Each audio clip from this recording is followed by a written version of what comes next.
What's up, everyone? Welcome to BJJ and Brews. I'm your co-host, Noah John, joined by my other co-host, Christopher Vu. Chris, how are you? I'm well. I'm very well, actually. Right. I'm very well. Are we allowed to talk about what we did today? We'll see. We'll get there. Finish the intro. We'll get there, yeah. This is episode 31. I'll keep it short. Like, subscribe, share. We all love all that good stuff. We have some stuff in the works. I'm not going to reveal it yet, but I'm pretty excited about it. Stay tuned. Stay tuned for that. Definitely stay tuned. And we're probably going to start dropping episodes on a different day besides Saturday. So as you can tell, you're not listening to this one on Saturday. So it's either dropping Sunday night or Monday morning, which I think is a better. We both think it's a better time. On your drive back to work. Yeah, on your drive back to work. For those of you. Phase one. Phase 1. Phase 1B. Yeah, something like that. Or whatever. Yeah. So, Chris, we're not being sponsored here, but this was my roommate. So she's kind of sponsoring us, right? Yeah. It's a Miami cocktail company, a Bellini Spritz. So she's a big believer in. She does not like the hard ciders, or the hard seltzers. So she does not like White Claw, Truly, all that stuff. She thinks they have. She's suspicious of their ingredients. This thing is actually it's not legal. If you, we're not going to get into that. I mean, is she like a 5G? This is BJJ. No, she's not like that. Okay, I was like, this is BJJ and Brews, not BJJ and hard seltzers, but it is tasty. It is tasty. I it will looks say, really good. It almost looks like it's like a Red Bull size. Yeah. I don't really drink like. We'll cocktails. See how red your face gets. I don't know. I'm pretty red right now, regardless. So, yeah, because that Mick Ultra earlier. Oh yeah, the Michelob Ultra. Yeah, the athlete drink. It is. I mean, it's refreshingly whatever I don't even know the terminology for. All I know is I remember Lance Armstrong was their pitch man for a while. I mean, they give it to you like they sponsor like 5Ks all the time. Oh really? Yeah, like all the time. It's the drink of runners and Ironman athletes. Reward yourself or something. Either way. So how many calories does it have? 80 or 60? 110. No. Well, no, I was talking about. I think it's 95. 95. No, I take that back. Yeah, it's 95. Because when I worked for the beer distributor, our thing was like for Miller Lite. Miller Lite's 99 calories. What's really different? It's under 100, bro. It's under, right. So people be like, "Oh, I'm just not looking for high." I'm like, ours is 4 calories more. That's like not even a piece of popcorn. Like, yeah, and it's cheaper. Like, drink the Miller Lite. Great taste. It's only 3 digits. Less or filling. 2 digits rather. 99 calories versus 95, or whatever the case is. Oh, so Jesus. So, how has you have a quarantine haircut? I do. You look like Viet. For those of you that train at our gym. First off, that's super racist. Thank you. Says the guy who's like, "Am I doing that thing? Yeah, am I doing the thing?" The thing. Yeah. So I was on. Typically, I get a haircut every 5 weeks. Okay. It was on week 8 because I saw this. You right? were 3 weeks over. I saw it like I was like literally the last day before quarantine. I was like, they're gonna shut shit down. I need to get a haircut. So I went that Friday right after work, got a haircut. I'm like, this shit will pass in like a month. You could have invited your barber over to your place. I could have, but like You're not like. I'll just deal with that. that. Yeah, I'll suffer. I don't need to be like Mr. Karen. See, I thought because you posted a photo of the before and after, I thought that you had attempted to cut your own hair and then kind of like I'm gonna try and give myself a fade. Yeah, have you seen those guys on social media? Like, oh yeah, check out my quarantine haircut that I did myself, and you're kind of like, yeah, okay, hey, so good job, hopefully Frankie's not listening. But so the guy, I was like, I know y'all cut your own hair or whatever it is, and my buddy Steve was like, I can fade your hair. I used to cut guys' hair the whole time. I was like, fucking do it. So we got at work one day right after lunch. We all I sat in the warehouse and wrapped the towel around my neck. Oh boy. And I mean, I tell you what, it wasn't bad. You know, he faded it. There's a little bit of a line, and then and Sean was like, that looks like shit. Like, you just got just get all that off. And he just clipped on. So he had actually faded from a 1 to a 2, and Sean just clipped on the 2 and just did everything. And I was like, actually, this doesn't look that bad. And then I got home from work yesterday. I'm like, man, like just this little like peach fuzz thing needs to go. So I have a number 1 at home. I don't know why I don't have more guards. So I just took the number 1 and just did everything. So I think I might stick with it. I'm not. I mean, it's super easy. Have you showered with it yet? Oh, it saves me 10 minutes in the morning. Like, how about that? And like, now 10 minutes times, and let's assume it's just during the work week. 50 weeks, right? So 50 weeks. Yeah, No. Well, 50 weeks. Like 50 weeks, 10 minutes. So that's 50 minutes a week, right? That I'm saving 10 times 5. Yeah. That's 50 times 50 times 50.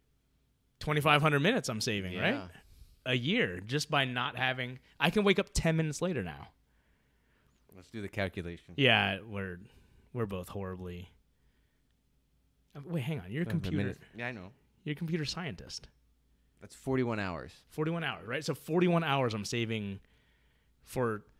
Dude, you could be playing mobile games. You could be getting exactly getting more achievement in mobile games, or doing my like Jocko like 100 push-ups or something. But no, it's definitely I might stick with it, and it's saving me $30 every 5 weeks. What does Stacy think, your wife?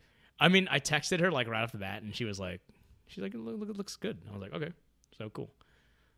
What's funny is like it finally came full circle. My best friend Andrew, he when we were in college, we made a bet. We're like, if you shave your head, I'll shave my head. And I was like, yeah, all right, let's go. And so like I came over to his place one day, and he's like, Chris, and, like he went open the door. He's like, remember our bet? And I was like, yeah. He's like, did you do it? I was like, I thought we were kidding. Oh, geez. And he fucking bicked his head, like razored when you see, I don't consider what you did shaving your head. No, this is just a crew cut. Yeah, like, I mean, this is beyond a crew cut, but I mean, it's cut. literally number 1. It's a buzz cut. But to me, when someone says shave their head, I expect the bick to come out. Yeah, he bicked his head. I didn't do nothing. I didn't do shit. So full circle, he's 12 years later. I finally fulfilled my end of the deal. It took a while, but you managed to do it. Hey, I'm a man of integrity. There you go. But so how have you been, man? Like it's been a while. It's been a couple weeks since I've seen you. So I am. I'm doing great. This quarantine. For those of you listening, if you're not located in Florida, we're located in Orlando, and Florida will be opening gyms Monday. So this is Saturday. So 2 days from now, gyms will be opening. Yes. Which means it looks like, while it's not confirmed as of this time, my expectation is that our gym's going to be open next week. If not Monday, shortly thereafter. And people are going to be training. What capacity? I don't exactly know. What's your hypothesis? We both have our guesses. I think it's going to be packed to the gills. I don't think it's going to be packed to the gills. I think it's going to be... I'd have to like almost kind of go through a mental thing in my mind, but I think... Like a roll call, basically? Yeah, I'd have to think how many are hardcores, how many are not hardcores, how many people are... sensitive to the health risks. How many people live with elderly? Like I know people that, I know people that might train, but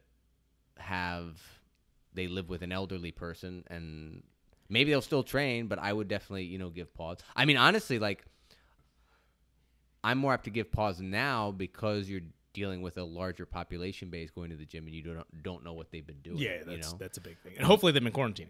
Yeah. Now hopefully. I've been training over this quarantine period, and it's been great. Primarily lifting, like doing strength and conditioning, but that's really kind of reset. Your game is a little different. I felt it today. Oh, really? Yeah. What felt different? Because we were just warming up. Yeah. It was definitely your passing style was a little tighter. Yeah. A little tighter, yeah. You got that iron coffin going there. Well, there was one thing I did that was directly from something that Paul showed me. So I was in, and we got to do it, and unfortunately the round kind of ended, but it's the over-under pass when the person on bottom decides to bring their leg all the way across, so their foot is now covering my. Now some people don't have the hip flexibility to do that. You do. Yeah. I've gone with other guys like Nick Benicasa that also do that, and I know that you can't pass the traditional side. Yes. Because of that, but I try to just back out and go in again and try to break that free. Oh, with hopes of them extending their leg essentially. Yeah, to and then like get more pressure, so you can't do that again. So I'm still trying to pass that way. I'm just readjusting. Yeah. What Paul showed me is you pass the other way. And that's what I did with you. Now you framed I got past your legs, Right. but you framed on me nicely. I think I just sat up, right? Like you framed hard, which is great. Now I have to deal with the next step of the progression. Yeah. I got by your legs. Now I have to secure side lock control down the upper body. Yeah, and I wasn't able to do that. Yeah. But that was really cool. It almost feels like a double underpass where you reach the far lapel thumb down and use that, and you pass the other way. Yeah, it worked. I mean, I did to you, and I was like, shit, it worked. Because I told him, I was like, yeah, Chris, because he did it to me, and he was nice enough to say afterwards, like, hey, you should just, in that position, you can pass this way. Like, you had me. Which is the great thing about Paul is he's been able to, because I've rolled with him a lot, stop me in positions where I didn't know I had an opening. And then he's like, you could have done this. Like, I was hoping you didn't know to do that. So he's giving me more ammunition to use against him, which we've talked about, which is like, are people possessive of knowledge or are people trying to make everyone better? By helping you, he's helping himself, too. Exactly. So now he can't do that. So it was, overall, this quarantine period for me, I'm very blessed because I always work from home. And so in that respect, I wasn't too affected. But it's kind of reset training habits. I got strength and conditioning back into it. Yeah, so you're no more Pavel, right? I mean, we're doing kettlebell stuff, but I'm not doing. I'm just the fact that I'm working out with one or two other guys means I'm just going to push myself more. There is something to and that. I'm going to so I think that in of itself, in terms of the programming, yes, I was doing kind of not static, but like fixed loads. So I was lifting the same amount each week and going for higher reps. And Paul has us on a routine where it's variable. So it's every month is a cycle. So I think he talks about mesocycles. Yeah. So this is already beyond my pay grade in terms of knowledge on this stuff. But conceptually, it's like I think we do 4 weeks where we work up. And then unless we don't have a natural deload in there from people's, Paul believes that a lot of times we don't need to do a deload week because life gets in the way anyway. So if he goes camping for a weekend, that's a deload anyway in of itself. But we actually did have a deload week in there, but it's 4 weeks up. And I think every 6 to 8 weeks, you actually change the exercise. So if you're doing deadlifts with a straight bar, after 6 to 8 weeks, you're going to change it for a trap bar. You know? So I wonder if is it because after the 6 to 8 weeks, you just sort of develop the mechanical efficiency. You've learned the skill of it, so you need to re-challenge yourself. I think it's also I haven't asked him, but I would imagine it's some concept of confusion, confusing a little bit. But but our lift, I'm not doing like sets of 8 to 12. Our max, he's a 4 guy, right? It's 5, 3, 1. So you warm up, whatever you feel like you need to warm up, and then your first working set's at 5. Then you up the weight and you go to 3, and then you up the weight and you do the 1. That Wendler is. And is I never tracked my lifts before, so I don't know if I'm doing, if I'm hitting new strength records. But I feel like on my deadlift, I'm already like lifting more than I've lifted. Awesome. So it's really felt good. It's made an impact on my jiu-jitsu 100%. The strength part. So that's an interesting thing, and right? the conditioning part. So that's a really interesting thing. We, in our previous podcasts, I think the 3 podcasts ago, Paul talked about like strength and conditioning, and it takes about 8 weeks to develop strength and 8 weeks to develop, like there's something about that 8 weeks of like losing strength and conditioning as well. So we're on roughly week 8 now, right? Like at what point did you notice that, oh, this is kind of working? I probably noticed it. Or is it placebo? No, I definitely noticed it. Now, the other thing is I have the benefit of probably being, I don't think anybody I'm grappling with has been as active as me. So I think a lot of guys, I want to give them the benefit of the doubt. A guy like Jovan hasn't trained, so he's out of shape for him. I'm not saying he's not strong anymore. He's still very strong, but I think, he definitely felt different today. You know what I mean? So I think not only I don't want to artificially inflate my improvement or how I feel, because a lot of my training partners have not had the benefit of the training schedule that I've had. But a lot of the guys that I train with, because you train with them, are 190, 200, 210.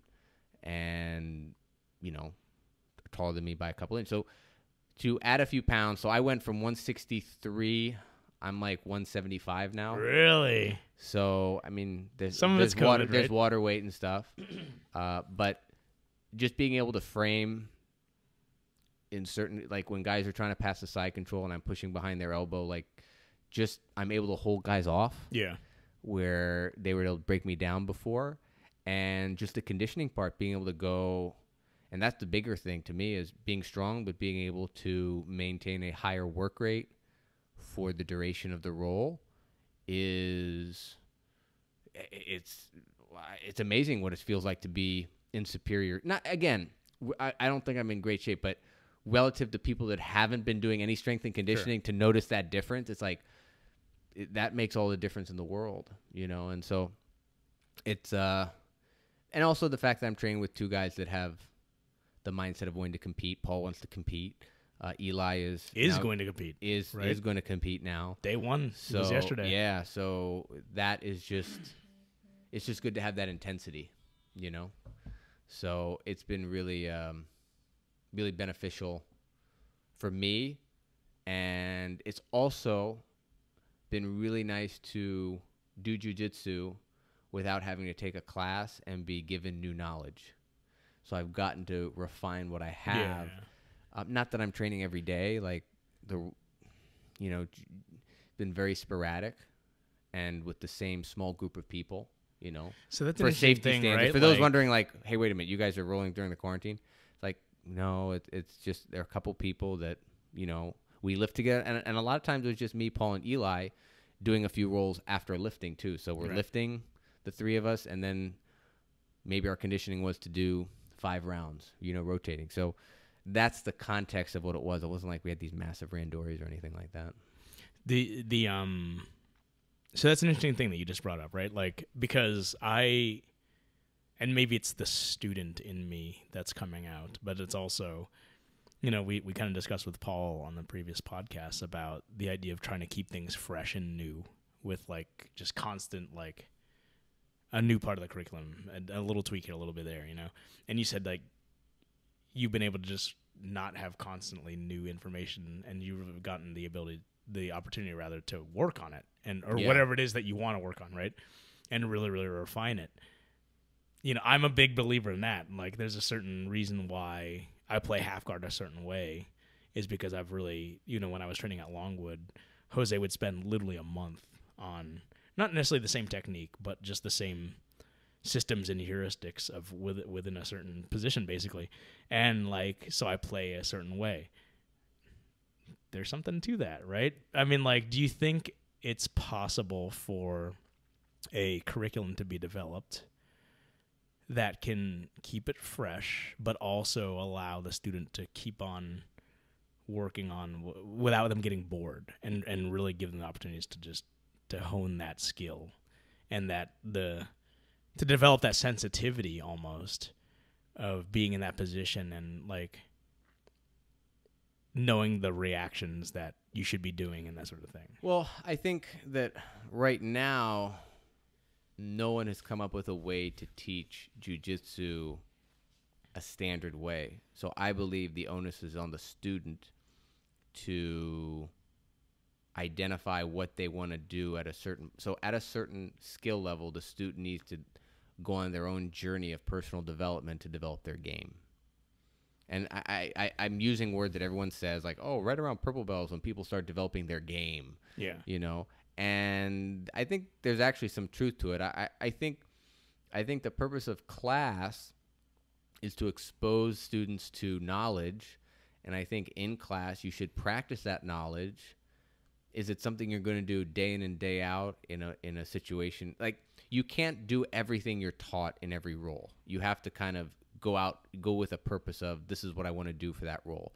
So when we have a normal schedule and we're working on, let's say, spider guard, I think most students are going to try to do more spider guard stuff when they roll at the end of that class, because that's what's fresh and they want to try it out, you know? I don't think that's the case. Well, I do that. I've seen people like that, because I always had a joke with Victor where it was like, if you want to be successful at the technique, do the technique from 3 months ago because people aren't like Yeah, aware yeah. to defend it. But I do think at a certain point, which has happened kind of by accident, by happy accident because of the quarantine, is because I don't have new techniques to practice.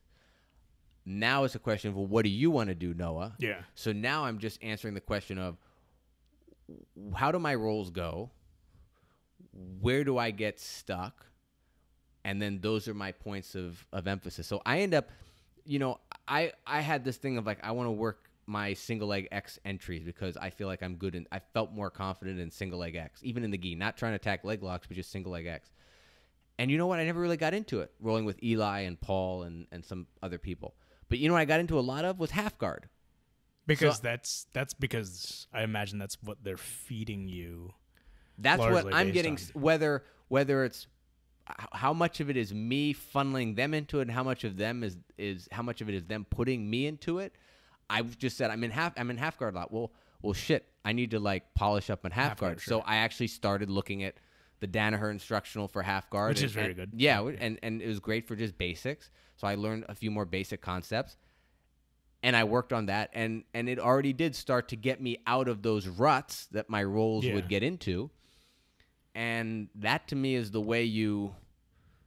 And today was a great. So then with these bigger guys, if I roll with bigger guys that tend to pass on their knees, I was like, okay, I need to do something else besides just giving big guys half guard right away, because it's I'm going to be under a heavy guy. Yeah. It's not the end of the world, but maybe I don't want to just go to it right away. Like maybe there's another guard. Or you need to go deep. Yeah. You need to go So, deep into it. Exactly. Like, so that they're So basically, and what's funny is I saw a video by Chewy, the Jiu-Jitsu guy from Kentucky, out in Louisville, Kentucky, and he answered a question of like, how do I get better? And he's like, you focus on a few techniques, you focus on what your problem areas are, where you find yourself a lot, you get that better, and then you move on to the next. And that's what I did as a white belt, because I always tell people I started in side control. Like every roll, I was in side control. So all I asked questions about was, how do I get out of side control? And then how do I get out of side control position 2? Because then people go to 1. So then how do I get out of position 1 side control? If you don't know what we're talking about, it doesn't matter. It just, and then you just keep pushing and pushing and pushing. And then suddenly like, okay, now I actually have a little control now over the rolls because I'm not being rutted into these positions. But as I go with better and better people, I'm still going to get stuck in certain positions and not having to say, hey, we're doing reverse De La Riva practice this week. I'm not just going to reverse De La Riva. I'm actually practicing on what are the sticking points of my rolls. And it's been really beneficial because I've gotten better at, instead of adding new tools to the toolbox, I've just sharpened the tools there, So we'll see.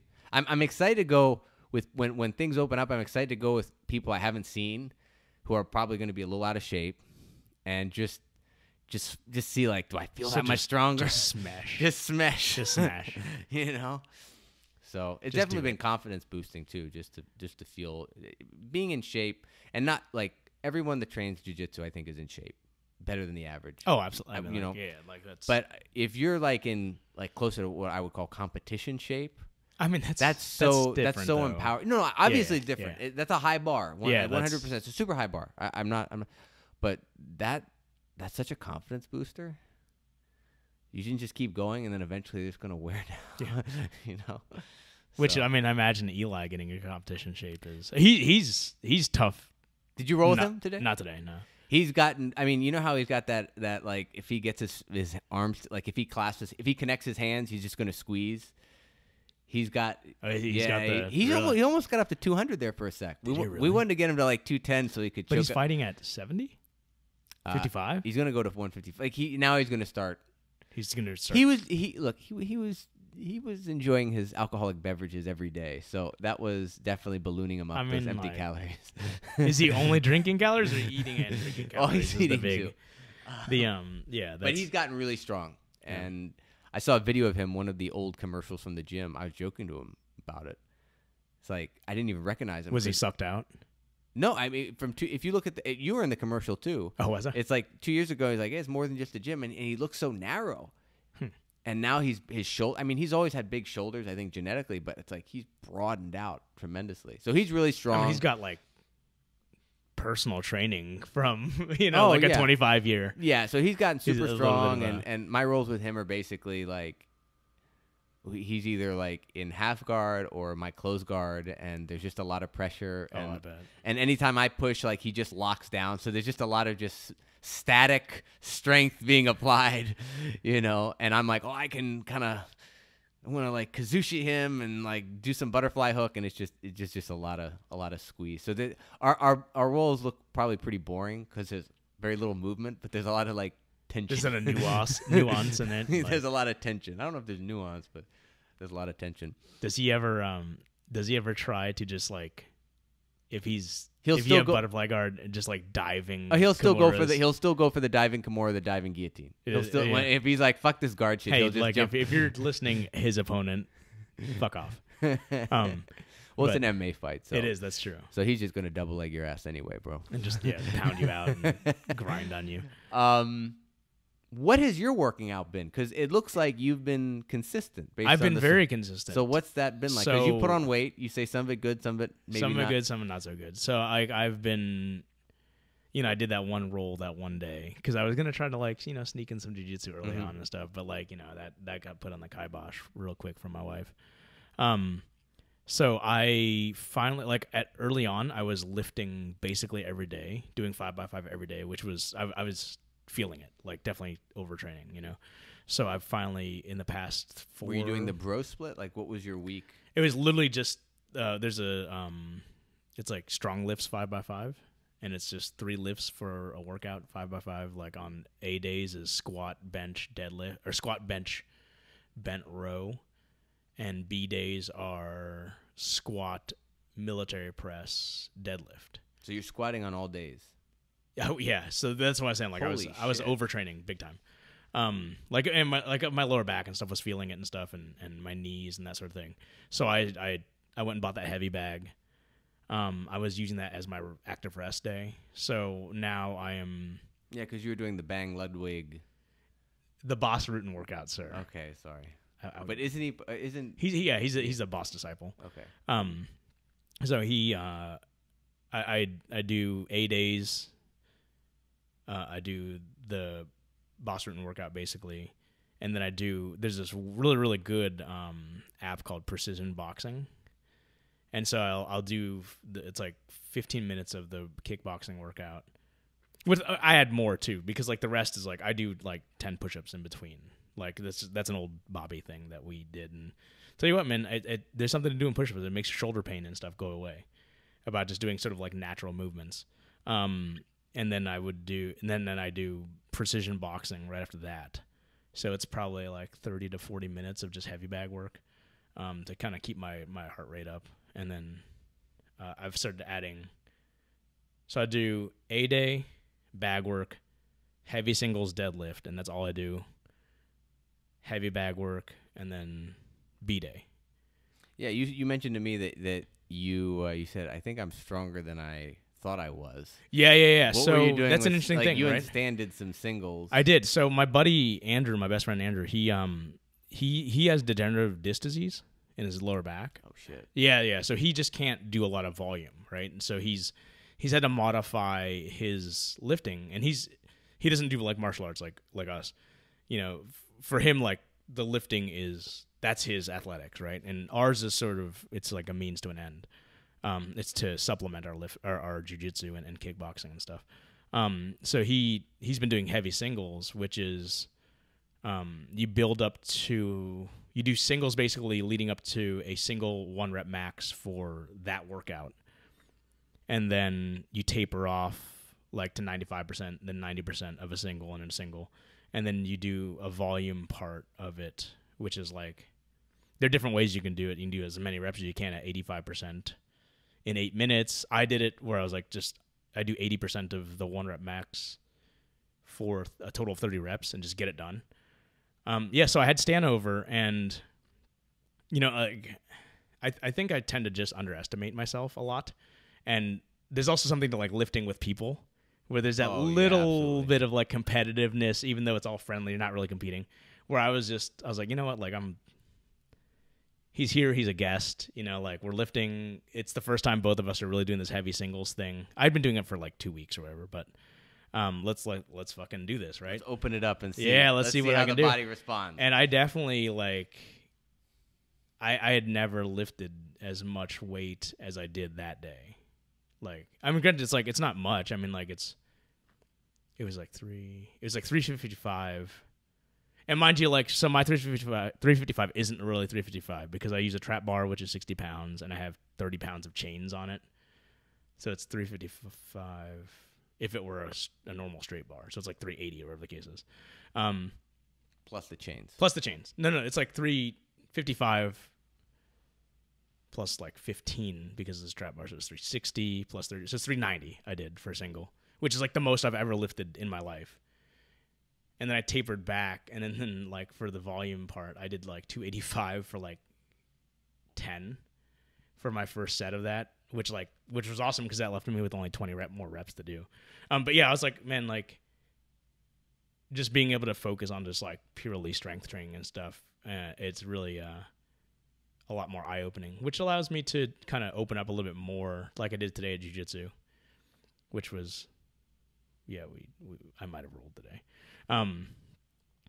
I've done a lot of introspection in these 8 weeks off of like examining my jiu-jitsu, examining my fitness and stuff, and like I'm gonna make a commitment to myself that it's okay to. I was telling Matt Cabrera because he had said, he's like, man, like your passing felt different today, you know, and I was like, yeah, it's, you know, I've thought a lot about things, and like I tend to be very like reactive, and I'm always trying to work with a person and that sort of thing and be a good partner, but like in order for me to really achieve the best I can for my jiu-jitsu, maybe it's okay for me to win every now and then too, right? So like I opened up a little bit more today when I rolled.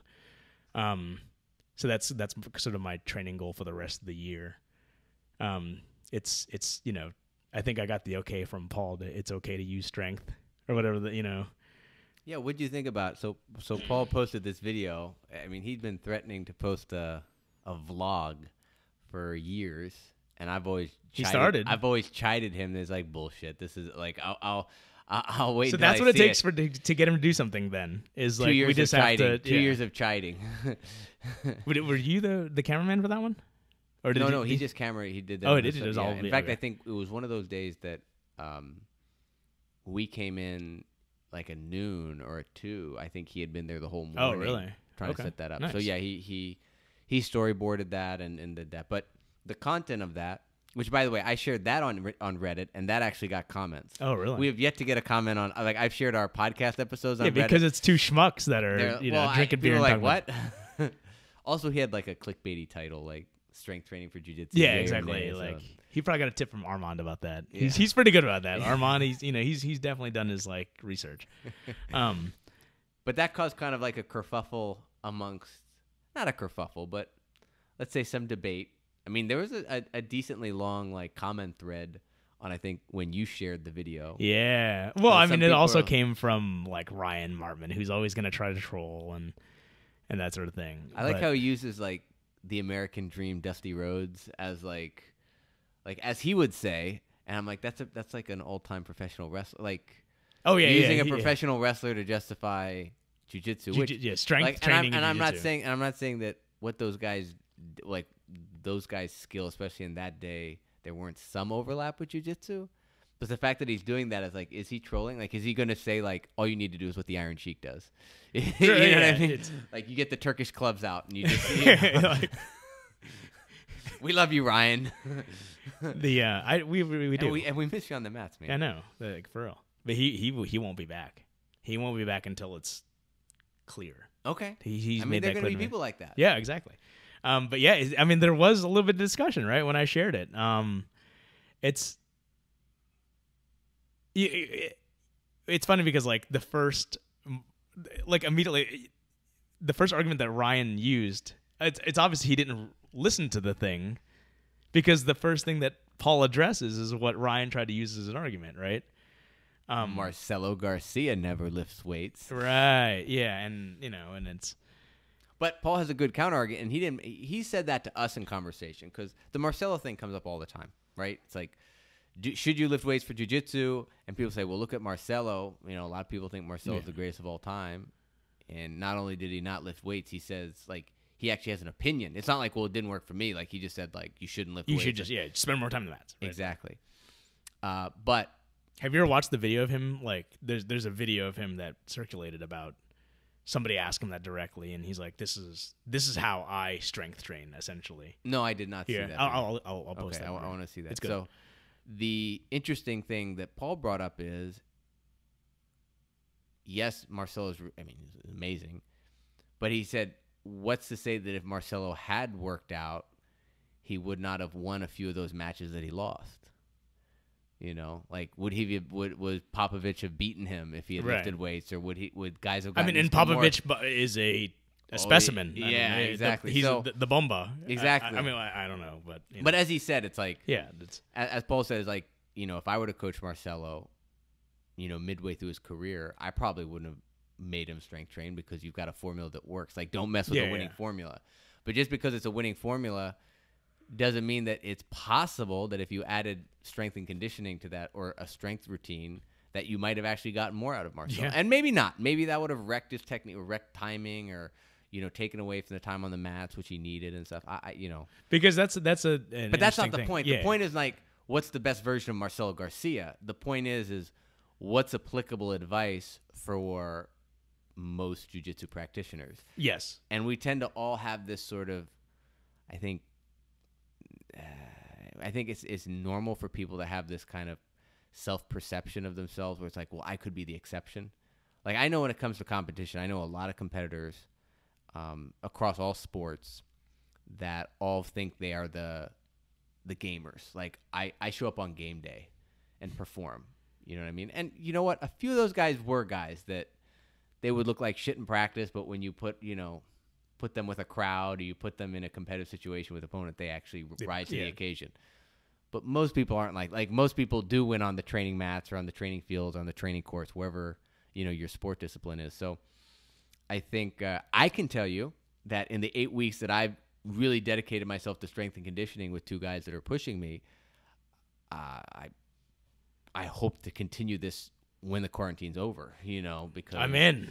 All right, man. So pre-jiu-jitsu on Tuesday, Thursdays. Let's do it. So I definitely see a big difference. And I do see a big difference in terms of injury prevention too, because I've always been a big advocate of strength and conditioning for injury prevention. That should be first and foremost, is 100%. Is do no harm, right? Yeah, like, absolutely. That should be. I just think that, like, achiness in certain joints, like in my elbows and stuff, has gone away. You know, and I can hold positions longer. And Paul even mentioned is, like, you know, like in positions where I were able to cut through, like, you're able to resist me. So, I mean, jiu-jitsu's elegant, but it's messy in practice when you have two people struggling. So having a little strength to help with the imperfection of the realities of two people grappling helps, you know. It just helps a lot. So are you training on Monday? Oh, actually, we don't even know what's going on. We don't know. Yeah. So, and by the time you guys are listening to it, you'll know the answer to this. So this is going to be kind of like. Well, okay. So just to backtrack a little bit. So I've been made an admin on the page, right? Okay. And so I get like notifications for like inquiries about the number of inquiries have gone, like, there are a lot. I can tell you right now, there's a lot of. I'm getting a lot of notifications on my phone, which I don't address them because I'm not, you know, I'm staff, but I'm not staff, but. Well, I think if it's open Monday, then I'm gonna train. Yeah. I definitely want to lift weights on Monday. Yeah. Like, that's my big thing is figuring out where does the strength and conditioning part, and this is me speaking strictly egotistically about Noah's schedule. You know, where does that fit into it? But it'll be interesting. It'll be nice to see whenever it does open up. Like I said, Florida's opening up, and is Miami now included with this? I don't know, because like that was one of the that hot was spots, the high right? that was like the hot spot in Florida, which is funny because like a place like the Villages is not but then again, the Villages isn't like a high traffic area, you know. They're just high at risk people. I mean, Orange County last week I saw had 1,500 confirmed cases, not currently, just like all time, and Orange County encompasses more than 1 million people. Really? Yeah. So I was like, okay, so Orange County thus far, knock on wood, has not been like too densely. But Miami definitely have been hit harder. Yeah, I mean, even in speaking with someone we know who's in the medical profession today, he had said, like, we might be like, maybe this quarantining worked because things aren't as busy. In fact, there have been some layoffs and that sort of thing. Yeah. So, like, well, I mean, they only recently allowed elective procedures to happen in hospitals. like last week on the 4th. Yeah, right? and people, I know that Dennis's wife, Dennis, trains with us at the gym. His wife, like, I believe, broke a digit. I don't know if it was a toe or finger. Jesus. I think it was a toe. It's very hiking? minor. Like, I saw her, Okay. but maybe I'm off. But it's a very minor thing because I saw her after that and she's fine. But they had to go to the emergency room. Dude, they're out in like 30 minutes. Like, there's nobody there. Really? Maybe. They I got mean, this, a big like, part of it too is people just avoiding. I mean, that's a so part it's of it. keeping the hypochondriacs away from Sure. the emergency room too. So we should just come up with a pandemic, lower healthcare costs somehow, right? Hey man, like, when I see all the environmental benefits of like, I mean, honestly, traffic has definitely picked up in Orlando. oh, in the past week, or Oh past my 2 weeks, God. it's been it's been almost back to noticeably normal so, now. Yeah. But like 4 weeks ago, it's like you could get on I-4, Yeah, which I mean, is like terrible traffic. I'm still taking I-4 home after work, so it's like Yeah. it's still good. It's not terrible. No, but it is definitely an uptick. Yeah, a for huge sure, uptick. yeah. Once I mean, like, once they opened the restaurants, it was like a game. people on. just want to get the fuck out too. Like, I get it. I get that. Blaming, I get that. I get that. But So what's interesting about the whole restaurant thing is, Brian McKenzie, training partner of ours, he's the manager at a local restaurant. And so they're operating at 40% of the normal revenue that they would be doing. But their costs. What's that? Are their costs at 40%? Yeah, I mean, of course, right? But actually, I would imagine I actually spoke to my accountant. GP is probably higher, right? Because like they don't have to have it. They're only allowed 25% capacity in the house. Yeah, I mean, I spoke to my accountant, and he said that he's already had to like file for bankruptcy for like 3 of his customers. Oh, really? And they were all restaurants. But he said that's bigger. terrible. He's like, it's like the restaurants that can survive are like your Outbacks and chains. yeah, Unfortunately, Ruth's Chris, but like your smaller mom and pops are That just struggling sucks. because even now they can't make the. And he said like it was costing him money. Like the people said, oh, and again, this is anecdotal from one guy. I'm not saying this is universal. That's something I've become very sensitive to over these 8 weeks. Is like how I qualify. How do I qualify my statements? Yeah. Because man, everyone's just like Everybody's an expert. everybody's an expert. So I'm just going to say, I'm going to. It's anecdote, and this is anecdotal. So he said, in the people he's talking about are ones that even doing takeout was costing him more than just keeping things shut. Like the Really? staff and the cost of doing takeout service. Sure, just the overhead that's involved with. Now, what's crazy is I went with these guys to the beach recently, and we went into, or they went into. I didn't. I actually. Did they wear face masks? I don't know, but they went into a Subway, and it was just one lady working the Subway. Which is actually kind of dangerous, Right? Yeah, I mean, it's kind of, but it's like, so that's how you keep costs down. Is you just have one person doing everything, but it took forever. Like I was in the car, I was like, what? I was like, was there a party in there? I was 2 Subway sandwiches took like 15, 20 minutes, and I was sitting in the car like, what? Yeah, I mean that's across the board too because I've done some takeout at work. I mean, like it's definitely, and I've also have the empathy to not be an asshole about like extended lead times for food too, right? Sure. But I can't say the same for most Karens in the world and stuff. But yeah, I mean like you have to cut back. Like labor is the most expensive thing in all business, right? Yeah. So I get it. But it's I'll be back Monday or Tuesday for sure. It'll be interesting. It'll be interesting to see who comes. It'll be interesting to see, obviously, if we are open. I'm hoping we are. Because we're at least allowed to be. Exactly. We're allowed to be. And, of course, it'll be interesting to see who's gained the most weight. I'm at 10 right now, so yeah, but it's not like I think there are gonna be some people that really balloon bad. like not. Like it's like they're gonna be like putting their belt's gonna look like a little off. So that's an interesting thing, right? Like because we kind of talked which shows about you like how important jiu-jitsu is going to be. Maybe not, that it is a vehicle for people's fitness, Oh, right? 100%. Like but that's the thing is like I'd imagine and maybe, and I'm not disparaging people who have gained weight and stuff but like, if I found a way. I mean, granted, I'm also. I mean, first of all, you have a home gym. Yeah. I'm blessed to have a close enough relationship with a gym owner that I have access to the facilities of a gym, even though it's closed. And we live in Florida in a place that's relatively, has a low infection rate in Orange County. And in Florida, even the winters aren't bad. So it's like we get to be outdoors. Yeah. Like, we have access to a lot of stuff. Imagine you lived when this started, I got a message from one of my friends in Calgary.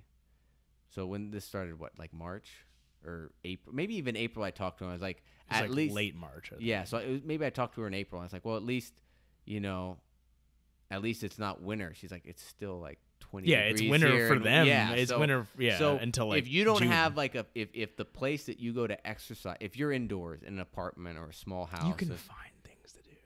Yeah, but I mean, it's a lot harder to. You can. If there's a will, there's a way. I agree with you on that. I agree. That's with why you I on don't that. accept that. Like, I agree with you, but it's a harder sell for people in those situations than what we had to deal with. This is very, very true. And I'm taking my situation what we had to overcome to stay active was a far less was a not as high a hurdle as, let's say, my friend in Calgary, right? Like, I mean, because space is an issue too. Exactly, or people in New York City. They're got just on top of each other. That's true.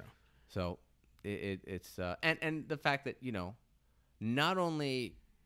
I don't know about you so much, but I also, because of being in Florida and being to be out, I get to see other people. Even if I'm not talking to other people, I get to see other people. I mean, I work because I walk around and stuff. So I've had that human contact, which I think is also important, that other people might not have that benefit of too. So they might be going fucking stir crazy with cabin fever, So, but you're allowed outside. I mean, I'm not trying to just. I know, but in New York City, it's a lot harder. That's true. But New York, obviously, is the epicenter of it in the United States. Yeah, it's a unique. I'm actually curious how Tokyo handled. Like, the questions I have posed are like, well, what are other like hugely densely populated cities like Seoul or Tokyo or Shanghai? Well, I think like, a lot what of happened? times places in, I mean, like, hell, you see, I'll go shopping at the Asian markets, and it's not even like quarantine. Nothing's going on, right? And I'll see people wearing face masks. And I'll be, Stacey and I used to go to theme parks and shit all the time. And a lot of like Asian tourists, they'll come over and be like wearing a face mask, like at fucking Disney World, which to me is insane. But like, maybe they're just so used to being. But is that because they think they are a vector, or they think they're exposed to a place that? I don't know. Maybe it's a little. My bit understanding is, the culturally in those countries, it was. If I'm sick, I don't want to infect. If I'm sick, I will. Yeah. That's, okay. Maybe they are just. Come on, dude. You're the Vietnamese guy. Like. Yeah. Which evidently I look exactly like Viet, right? Yeah. I mean, I don't know. I'm doing that thing again. Yeah, you are. I don't know. I mean, I just assumed a lot of it was for, like, why did Michael Jackson wear a mask? Oh, no, come on, man! You say Michael Jackson? Yeah, I mean, was he doing it to hide his face? No. There are a lot of things you could ask about Michael Jackson. This is true. I don't know, but I would always see them. So, I can't imagine that there were that many sick tourists at a theme park. That they're, I don't know. I think flights culturally are notorious for getting people. Oh, hell yeah! Not tourists, but for people. Like so you're gonna maintain your kind of lifting schedule, like at least your lifting protocol. protocol. On my training partners, and That's true. there's stuff. And Eli, of course, is now getting ready for a fight. So that's the next. I mean, he does not, as of this. The goal is to fight on the same card as Bryant, which is next month in Miami, Combate America, which is 4 weeks away. We should try to put a group road of people trip. Yeah, man. It's been a while since I've been to a live for fight. Sure. And that's a bigger stage than what we've been to. You can watch Combate America on like Univision or something. Actually, on Pluto TV, there's a channel for them. So because he's in a training camp, I'm sure that his strength and conditioning is now going to change. Yeah. No, because he's going to be tapering for 4 weeks. So Paul's going to probably have him on a different schedule. Or a different kind of thing. Honestly, I don't mind like if his conditioning alters. I'll just then you just be in amazing shape. I'll just keep doing the same. So you can alternate just in case they have somebody pull out. I can be like Uriah Faber. You just get in there, man. Like just why not? I'll be as long as I can do the hoist and wear my gi. Yeah. What do you mean? You don't want to wear a gi? So it was really nice to watch live MMA.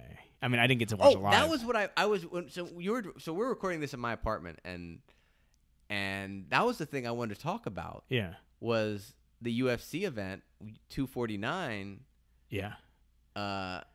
And more recently, 171, the UFN Ultimate. Yeah, Fight the Night. Ultimate Fight Night. Wow, you knew that number. Yeah. So I just we're talking about watching the it this morning. Ferguson Gaethje card on Saturday, which was an insane card.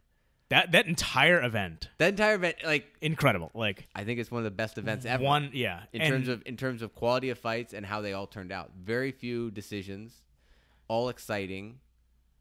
Even the worst fight was still a great technical fight. Dude, the second fight of the card had a guy going between arm triangles and twister attempts. Yeah, like incessantly, and that was amazing. Now, maybe for the standard which viewer, like Ryan Martman like lost his shit. He was like creaming his shorts. he texted me about that I night. mean, it was all everyone was. Yeah, like, we were was going awesome, nuts watching. It was amazing, And he almost got it. And what was cool is like, dude, he can just hit that guy's like liver and he can just hit his side and his like kidneys stretched open. Right? Yeah, just like bam, bam, bam.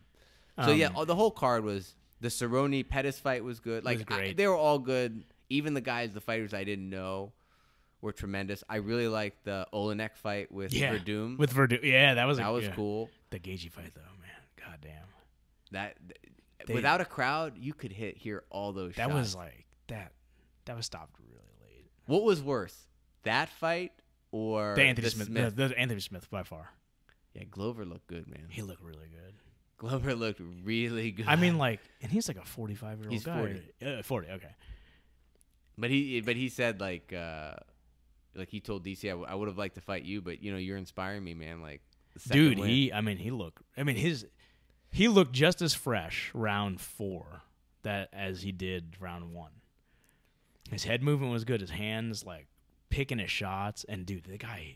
Well, he reminded me. I was telling like guys like Eli and Paul. I was like, man, like he reminded me a little bit of Rampage and how he went into the pocket. Yeah. Like I'm not a striker. Like I have very limited striking knowledge, but it was cool to see a guy use more of a boxing approach, getting in the pocket, head movement, getting inside and throwing. He threw the occasional leg kick, but he wasn't fighting from the outside so much like a kickboxer or a Muay Thai. Well, I fighter. think he was shorter than Smith, right? So he had to stay on the inside. Yeah.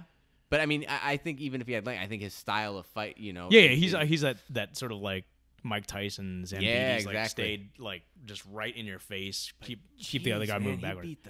And what's crazy is it was right after he got his eye shut a little bit. Was it? Yeah, he got his eye shut, and then he just started uncorking. And I don't know if that was he got like enraged by that, or if he thought the other guy was tired, but. I mean, Anthony Smith got the shit kicked out of him. I mean, he got beat up worse than by John Jones. John Jones couldn't stop him. Yeah, I mean, Glover beat. I mean, and that was a beat. That wasn't even a fight, dude. Like I remember him handing something to the ref. I thought that was his mouthpiece. I didn't realize that was his teeth. Jesus Christ! Like, imagine you're called up. Now, Glover said afterwards that he was actually talking to him, and he said, "Hey, man, I'm sorry. I got to do this. It's part of the job." He's like, yeah, man, I know. It's like stuff like that. Like, no, but that's awesome. Like that's why I think he's trying to choke him out. Like, because he's like, I don't want to beat you up anymore. Yeah. But sure. I think he might have, like, we were debating. It's like, could he have finished the fight earlier if he just like if he did what Matt Hughes did to like Hoist Gracie, where he just fucking got his hooks in and just fucking hammer. But did he not do that because he risked that he might not be able to finish it and tire himself out? That was the counter argument. Maybe. Like what he did was safer. Oh, sure. I mean... but it just made Anthony... Dude, the guy looked so... He looked a little off, too, right? Like, he got the shit kicked out of him. No, but I mean, like, even just... If like, you look at him... he looks so deflated. Yeah, when exactly. you tell a guy... I mean, everyone's talked about it. It's like, I think my teeth are coming out. You know, Paul said like that's on the corner. Like the corner needs. They to should have that. stopped. Like it was. I thought round the 3 and ref 4. was good. For whatever my opinion's worth, I thought it was good because I heard you could hear him talking like it's okay, Dude. like you got to defend yourself, like and he Anthony, was defending himself. Anthony's Yeah. responding to him, you know. So he was. I thought the ref came off as a really like compassionate, sympathetic guy. Like you know, like you guys okay? Like you could hear him talk, which is cool. Like that's the I thing. kind of like MMA fights without a crowd. So it is. I was shocked at how not having the crowd did not detract from the fights. Exactly. I was like, expecting. Did you ever watch Pride back in the day? That's kind of how it was, though. You know, in Pride, Well, because the Japanese audience was very quiet. Yeah, you know. I kind of like. But that. they darkened everything. So and they darkened things anyway, so you don't really see the crowd too much. Like you see like the first few rows. Yeah, just like. But you saw a few the heads celebrities, anyway, yeah. right? You saw a few of those heads around. Like the people with the face masks. But hearing the impact of every Dude. punch and every kick makes you made me at least appreciate how fucking you know, terrible MMA is. and how Dude, tough these people are. Yeah, man. Like when who was it that clacked shins? It was like that Morales or the hell it was. Like the dude with the who kind of reminded me of Bryant. It was like a straight kickboxing, like a Venezuelan guy. Oh, and yeah, then, yeah, oh I my remember. god, when they were just like, trading leg kicks on one point, I was Oh, like, that was ooh, like. And I don't know if I'm confusing cards. I think this was back on the Saturday card, the one that was Gaethje and Ferguson, but Cater. Cater. Yeah, yeah. He looked nasty. He beat the like that was that's that's the kind of striking that like I like to see. You know, like just good technical picking devastating. your shots. Like man, MMA is back. Like I'm really glad that it was like the first live sport that like people. It kind of gave everybody the opportunity to like really watch some good fights, and I think MMA UFC might have gained some more fans with the 2 cards that have been live since the quarantine, you know, because it's the first live sport back, right? And they were good. I'm sure they did And they good were- ratings, Oh, but yeah. but they were really. I mean, the first event was just stacked, and I don't think anyone expected Gaethje to look that good. No. A lot of people are like shitting on Tony, like not look like Tony didn't look as sharp or something. I'm like, bullshit, man. Like, I mean, it's like he didn't win, but is that because he sucked? No, fucking Gaethje's a lot to do with it. yeah, Like, yeah. I mean, but he also, I mean, not to make excuses for Tony, but he also did do the 2 weight cuts, which is like Which I was get weird. it. You're tough and you're kind of weird and I get it and stuff, and it's part of your Well, shtick. this was my weird thing about this is the only comment I have about that fight, which is after that first round, he'd already gotten lit up. Yeah. And this could have been just how the camera cut it, but they showed Tony going back to his corner. First person to talk is Eddie Bravo. And Eddie Bravo's there is like, excellent boxing. And I'm just looking good. And I'm just sitting there. I'm like, number 1, he got lit up. Number 2, why is Eddie Bravo? Why is that? So why that's why funny is that you say that because guy talking about the boxing, which brought up the whole next conversation. Eddie Bravo has gone on record saying, "What the fuck are striking coaches giving jiu-jitsu advice and blah blah blah?" Well, on the yeah, and I brought this up with I think at the night of because we were watching the fights with people and Paul was there and other people. And I was like, "What's the protocol?" Or maybe the day next who's day. the one who talks? Yeah, like right? how do you guys set that up? Is it just he's like usually there's one guy and then if you know the auxiliary coaches who and I'm using the word auxiliary loosely because they're tremendous coaches, but whoever the is deemed the head coach, that's like where the knowledge is funneled through. Yeah. But he's like some other guys like if you watch like yeah, they'll be like who's the guy with John Jones like who like Winkle John. Wink and who's the other guy? Jackson Wink. Jackson Wink. Yeah. So it's like they'll talk for 30 seconds and it's like okay, now your turn. Like they have it structured. Yeah. But it just came off weird to me that Eddie Bravo is kind of lying. Who just turned 50, by the way. Happy birthday. Yeah, which is crazy because Yeah. 50 years old. Wow. But he why is he talking about striking?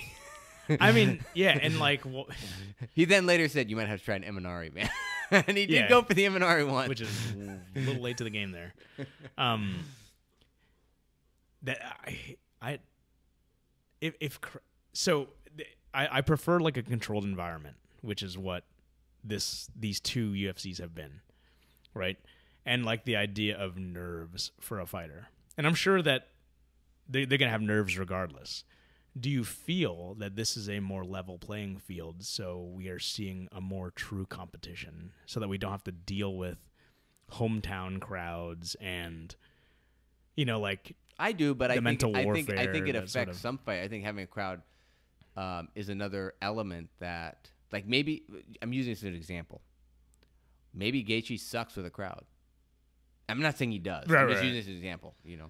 Maybe he sucks with a crowd. He'd lose to Tony, but it's like when it's just there, he doesn't have that distraction. Maybe he would fight better with a crowd. But and that's the thing is like maybe if there was a crowd and he's lighting people up, he wouldn't have responded as well to his corner saying, take 10% off your punches. Sure. Like that's the thing, because the crowd as they get hyped up and blah blah, then it gets him hyped. Well, so is this making for a better? Greg fight? Hardy said he heard DC like, you need to check those leg kicks.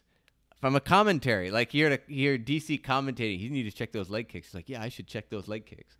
Yeah, which was weird. I mean, there's a whole slew of questions that arises, like why didn't your coach say that or any of that stuff? But I mean, like it's also, yeah, that's true. I think the truth is, it's like this is a spectator. This is a business. There's supposed to be a live crowd. That's what it's going to go back to. Yeah, but I do think without a crowd, it's more interesting. To me, it's as if we get a little closer to the action because we as viewers don't have the distraction of the crowd. Yeah.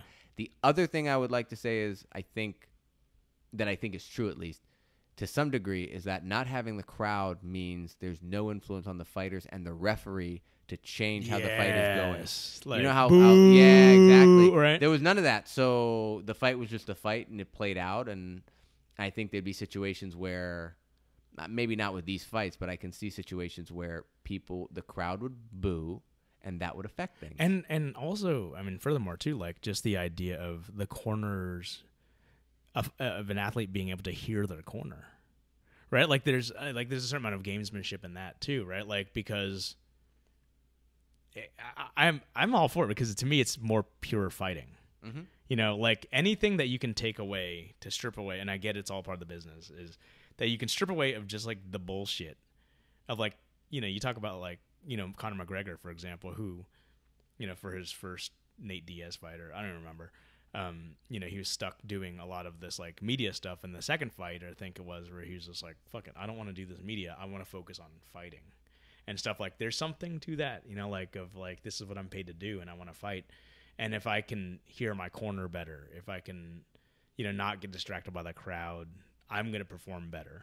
And you're getting, in my opinion, the best out of both athletes, if that's the case, If there's never a Just Bleed guy in the fucking audience again, or a crowd full of people, I'm all for that. So, it'll be interesting. I think, what do we have tonight? There's a fight. There's one, yeah. It's on ESPN. What's the main event? Harris and Overeem. Overeem. Man, they're picking their cards smart, aren't they? Like, no live sports, folks. Let's just fucking throw like. And I think Claudia is fighting someone, and that's a pretty good fight. Yeah. It's they're being smart about it, and it's all tax revenue for Florida, kind of, right? I mean, I don't know how that's involved exactly, but it's all in Jacksonville. Yeah, so man. Dana White went on record saying, it's like, sports, if you're looking for a model, if you're looking, just come to Florida. Come to Florida. So Dana, keep it up. Keep it up. Well, come to Orlando. Selfishly for being able to train in gyms again. I mean, we'll see. We'll see. I'm hopeful that things continue to open up and things continue to go back to some level of normalcy, and we're fine. Yeah. And there's no like spikes and rebounds or anything like that. But if you do go back and you get sick, fuck them. You deserve it, right? Like, I mean, I think I don't know. It'll be interesting to see what happens next week with the gym and where we are like 7 days from now. Because the next episode we'll have time to look back and reflect on kind of the early things of this, but yeah. So we're gonna close things down. Get ready to come back to an upgraded gym too, folks. Yeah, we there's some renovations and there's some things being shifted around. Lots of stuff going on. So we will catch you next time.